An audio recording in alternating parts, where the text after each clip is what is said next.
Es la guerra que más ha durado de todas las que Israel ha librado contra Hamás y también una de las más largas desde su nacimiento como Estado. Y aún no hay final a la vista.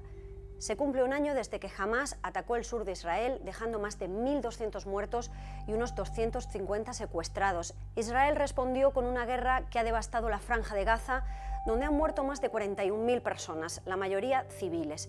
El conflicto se ha desbordado desde entonces hasta Líbano, con Israel y la milicia Hezbollah inmersos en una guerra abierta con consecuencias imprevisibles para toda la región. Pero ¿por qué se ha prolongado tanto esta guerra? En este video te contamos 5 razones. El asalto de Hamás del 7 de octubre de 2023 fue el más mortífero que ha sufrido Israel en toda su existencia. El primer ministro Benjamin Netanyahu hizo entonces 2 promesas: recuperar a los rehenes y destruir a Hamás para siempre. Pero muchos analistas militares advirtieron en su momento de que este objetivo no es alcanzable. Entre otras cosas por 2 motivos. Primero, porque Hamás, que es una milicia islamista con una rama política que gobierna Gaza y que es considerado terrorista por muchos países occidentales, representa también una idea de resistencia que está fuertemente arraigada en la Franja de Gaza. Pero también porque está llevando a cabo una guerra de guerrillas que es muy difícil de combatir para Israel. Aunque haya sufrido muchas bajas en esta guerra, Hamás sigue combatiendo en parte gracias a esta enorme red de túneles que llevan años construyendo. Allí se cree que tienen a los rehenes que secuestraron el 7 de octubre.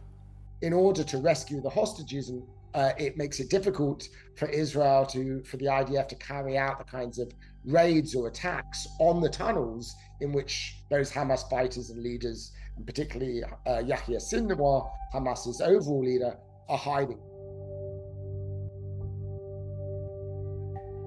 Israel tiene desde finales de 2022 el gobierno más conservador de toda su historia, una coalición con partidos minoritarios de corte ultraderechista que han sido descritos como supremacistas judíos y antiárabes y que abogan por la anexión de los territorios palestinos. Los expertos aseguran que su influencia se está viendo no solo en la forma en la que Israel está llevando a cabo la guerra, sino en que no se haya alcanzado aún un alto el fuego. Y esto es algo que es profundamente impopular entre una parte de los israelíes que llevan saliendo a las calles desde el principio de la guerra para exigir al gobierno que priorice la liberación de los rehenes ante todo lo demás. Pero los ministros de extrema derecha del gobierno tienen otros objetivos.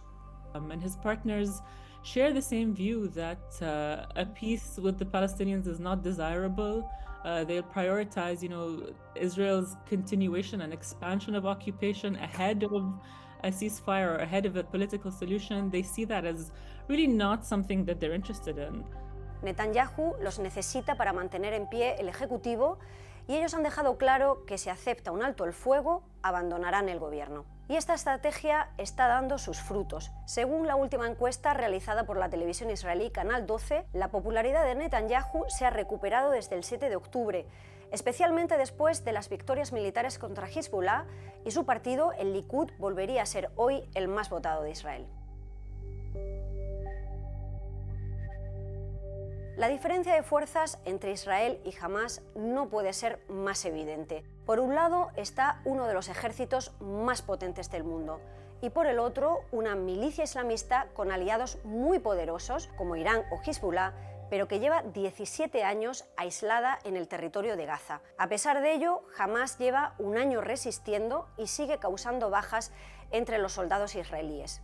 Pero muchos palestinos, y cada vez más dentro de Gaza, creen que el precio que se está pagando es demasiado alto. El conflicto está erosionando el apoyo a Hamás en la franja y las críticas han ido en aumento. Según una encuesta reciente, por primera vez la mayor parte de los gazatíes, un 57%, considera que el 7 de octubre fue un error.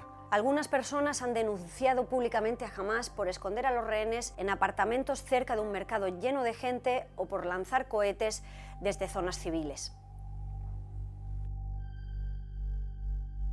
Pese a que la opinión pública de Medio Oriente es muy sensible a la causa palestina, la respuesta de sus gobiernos ha sido tibia. Unos se ofrecieron como mediadores, como por ejemplo Qatar, y otros expulsaron temporalmente a los embajadores israelíes, como Jordania. Otra cosa distinta han sido las milicias aliadas de Irán, como Hezbollah o los hutíes de Yemen, que han respondido con lanzamientos de misiles y drones contra Israel desde el principio de la guerra de Gaza. Los expertos creen que hoy los gobiernos árabes ya no tienen esa capacidad de presión de antes y que solo Estados Unidos puede influir en Israel para que acepte un alto el fuego. Y eso, por el momento, no ha sucedido. El fin de la guerra no está a la vista, pero el día que llegue no hay nada planeado para hacerse cargo de Gaza. La división entre las diferentes facciones palestinas, que según los analistas ha sido acentuada por los últimos gobiernos israelíes, lo hace incluso más difícil. Una de las opciones que han barajado los mediadores internacionales es que la Autoridad Nacional Palestina, la ANP, vuelva a hacerse cargo de la franja como ya hacía antes de 2006, cuando Hamás ganó las elecciones y se hizo con su control. Aunque la ANP, ese gobierno temporal liderado por Mahmoud Abbas y que no ha celebrado elecciones desde hace casi 20 años, está muy desprestigiada entre los palestinos. Así que 12 meses después de aquel 7 de octubre, la guerra sigue devastando Gaza y sin un plan para cuando llegue el final.